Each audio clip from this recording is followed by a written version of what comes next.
Majesty, the fourth king, royal family के सम्मानित सदस्यगण,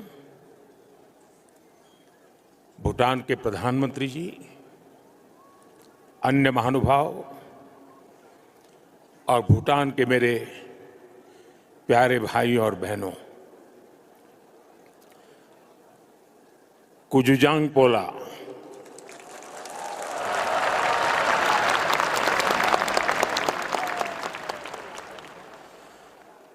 आज का दिन भूटान के लिए, भूटान के राज परिवार के लिए और विश्व शांति में विश्वास रखने वाले सभी लोगों के लिए बहुत अहम है। सदियों से भारत और भूटान का संबंध बहुत ही गहन, आत्मीय और सांस्कृतिक नाता रहा है और इसलिए इस महत्वपूर्ण अवसर पर शामिल होना भारत का और मेरा कमिटमेंट था। लेकिन आज मैं यहां बहुत भारी मन से आया हूं। कल शाम दिल्ली में हुई भयावह घटना ने सभी के मन को व्यथित कर दिया है। मैं पीड़ित परिवारों का दुख समझता हूं। आज पूरा देश उनके साथ खड़ा है। मैं कल रात भर इस घटना की जांच में जुटी सभी एजेंसियों के साथ, सभी महत्वपूर्ण लोगों के साथ संपर्क में था, विचार विमर्श चलता था, जानकारियों के तार जोड़े जा रहे थे। हमारी एजेंसियां इस षड्यंत्र की तह तक जाएगी। इसके पीछे के षड्यंत्रकारियों को बख्शा नहीं जाएगा। All those responsible will be brought to justice.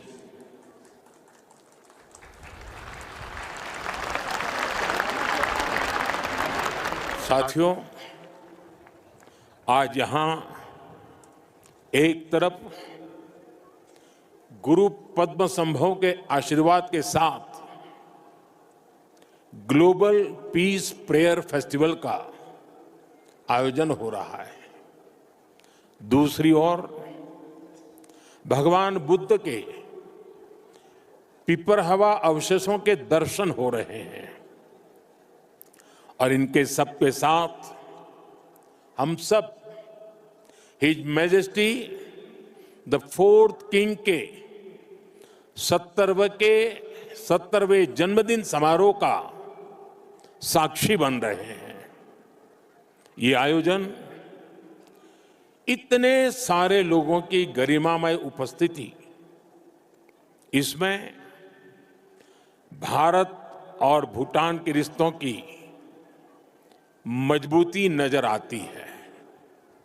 साथियों, भारत में हमारे पुरखों की प्रेरणा है वसुधैव कुटुंबकम, यानी पूरा विश्व एक परिवार है। हम कहते हैं सर्वे भवन्तु सुखिनः, यानी इस धरती पर सभी सुखी रहें। हम कहते हैं द्यो शांति ही, अंतरिक्षम शांति ही, पृथ्वी शांति ही, आपः शांति ही, औषधय शांति ही, अर्थात संपूर्ण ब्रह्मांड, आकाश, अंतरिक्ष, पृथ्वी, जल, औषधियां, वनस्पतियां और सभी जीवित प्राणियों में शांति व्याप्त हो। अपनी इन्हीं भावनाओं के साथ भारत भी आज भूटान के इस ग्लोबल पीस प्रेयर फेस्टिवल में शामिल हुआ है। आज दुनिया भर से आए संत एक साथ विश्व शांति की प्रार्थना कर रहे हैं और उसमें 140 करोड़ भारतीयों की प्रार्थनाएं भी शामिल है। वैसे यहां बहुत लोगों को पता नहीं होगा, वडनगर जहां मेरा जन्म हुआ, बौद्ध परंपरा से जुड़ी एक पुण्य भूमि रही है और वाराणसी जो मेरी कर्मस्थली है वो भी बौद्ध श्रद्धा का शिखर स्थल है। इसलिए इस समारोह में आना विशेष है। मेरी प्रार्थना है कि शांति का ये दीप भूटान के, विश्व के हर घर को आलोकित करे। साथियों, भूटान के his majesty the fourth king का उनका जीवन विजडम, सिंप्लिसिटी, करेज और राष्ट्र के प्रति सेल्फलेस सर्विस का संगम है। उन्होंने 16 वर्ष की बहुत छोटी आयु में ही बड़ी जिम्मेदारी संभाली, अपने देश को एक पिता जैसा स्नेह दिया और अपने देश को एक विजन के साथ आगे बढ़ाया। 34 वर्षों के अपने शासनकाल में उन्होंने भूटान की विरासत और विकास दोनों को साथ लेकर चले। भूटान में लोकतांत्रिक व्यवस्थाओं की स्थापना से लेकर बॉर्डर एरिया में शांति स्थापना कराने तक हिज मैजेस्टी ने एक निर्णायक भूमिका निभाई।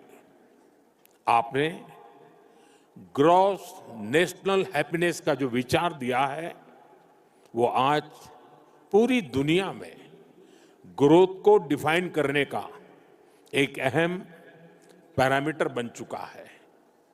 आपने दिखाया है कि नेशन बिल्डिंग केवल जीडीपी से नहीं बल्कि मानवता की भलाई से होती है। साथियों, भारत और भूटान की फ्रेंडशिप को मजबूती देने में भी उनका बहुत बड़ा योगदान रहा है। आपने जो नींव रखी है उस पर हम दोनों देशों की मित्रता निरंतर फल फूल रही है।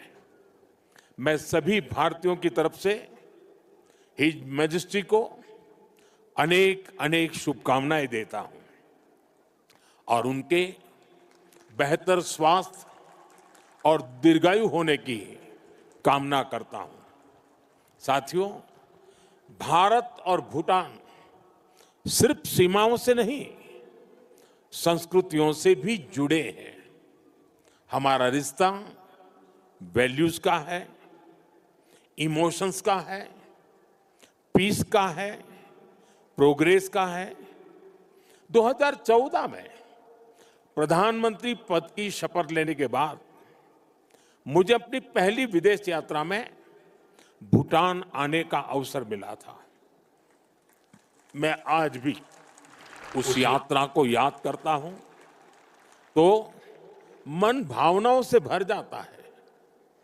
भारत और भूटान के संबंध इतने सशक्त और समृद्ध हैं।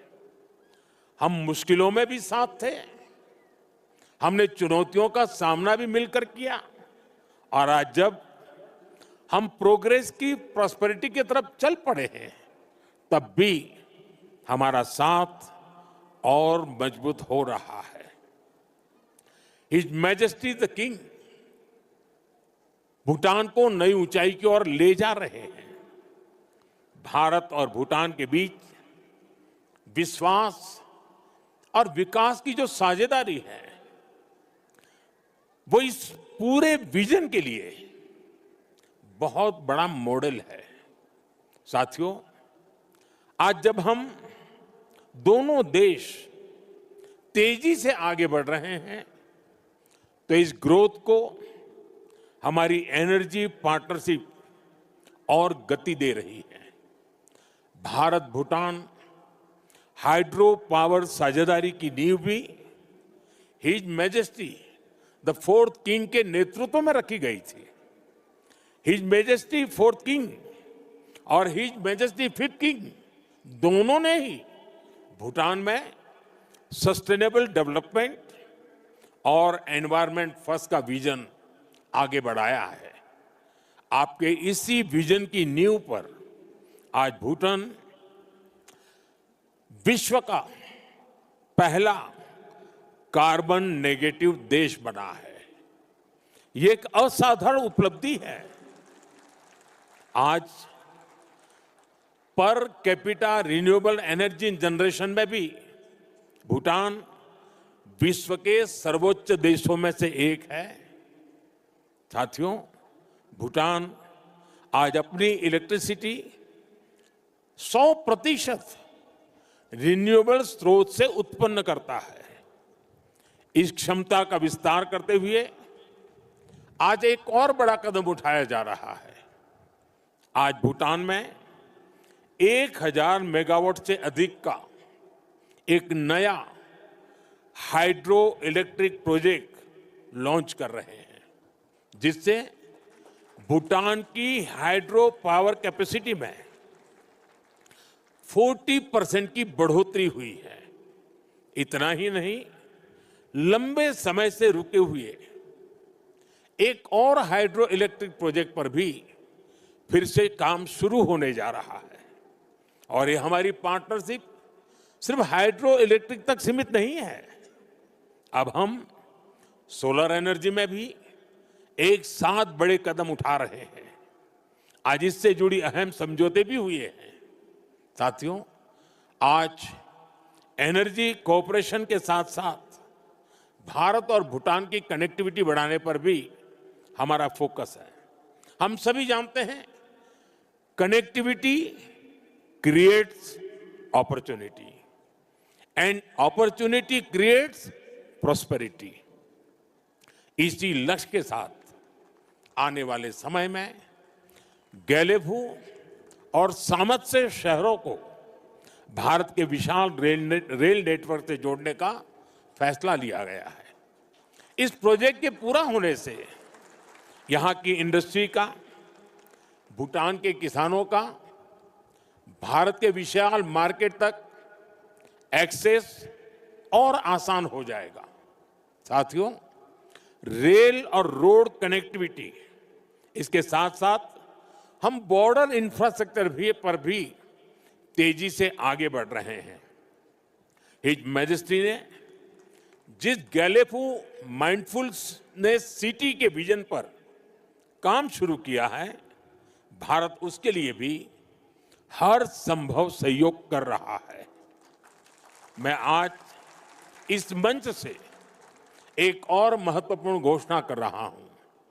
आने वाले समय में भारत गैलेफू के पास इमिग्रेशन चेक पॉइंट भी बनाने जा रहा है, ताकि यहां आने वाले विजिटर्स और इन्वेस्टर्स को इससे और सुविधा मिल सके।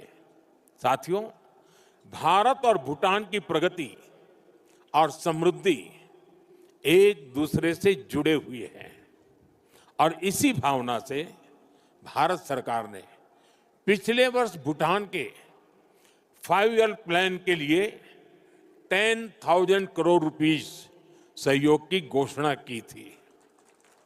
ये फंड रोड से लेकर एग्रीकल्चर तक, फाइनेंस से लेकर हेल्थ केयर तक, ऐसे हर सेक्टर में उपयोग हो रहा है, जिससे भूटान के नागरिकों की ईज ऑफ लिविंग बढ़ रही है। बीते समय में भारत ने ऐसे कई मेजर्स लिए हैं, जिससे भूटान के लोगों को एसेंशियल आइटम्स की निरंतर सप्लाई मिलती रहे। और अब तो यहां यूपीआई पेमेंट्स की सुविधा का भी विस्तार हो रहा है। हम इस दिशा में भी काम कर रहे हैं कि भूटान के नागरिकों को भी भारत आने पर यूपीआई सुविधा मिले। साथियों, भारत और भूटान के बीच की इस मजबूत पार्टनरशिप का सबसे ज्यादा फायदा हमारे यूथ को हो रहा है। His majesty national service voluntary service और इनोवेशन को लेकर बेहतरीन काम कर रहे हैं और हिज मैजेस्टी का यूथ को एम्पावर करने का जो विजन है, उन्हें टेक एनेबल बनाने की जो सोच है, उससे भूटान का युवा बहुत बड़े लेवल पर इंस्पायर हो रहा है। Education, innovation, skill development, sports, space, culture, ऐसे अनेक सेक्टर्स पे भारत भूटान के युवाओं के बीच सहयोग बढ़ रहा है। आज हमारे युवा साथ मिलकर एक सैटेलाइट भी बना रहे हैं। भारत और भूटान दोनों के लिए यह बहुत महत्वपूर्ण अचीवमेंट है। साथियों, भारत और भूटान के संबंधों की एक बड़ी शक्ति हमारे लोगों के बीच का आत्मिक संबंध है। 2 महीने पहले भारत के राजगीर में रॉयल बोटानिस्ट टेम्पल का उद्घाटन हुआ है। अब इस प्रयास का भारत के अन्य हिस्सों में भी विस्तार हो रहा है। भूटान के लोगों की इच्छा थी कि वाराणसी में भूटानी टेम्पल और गेस्ट हाउस बने।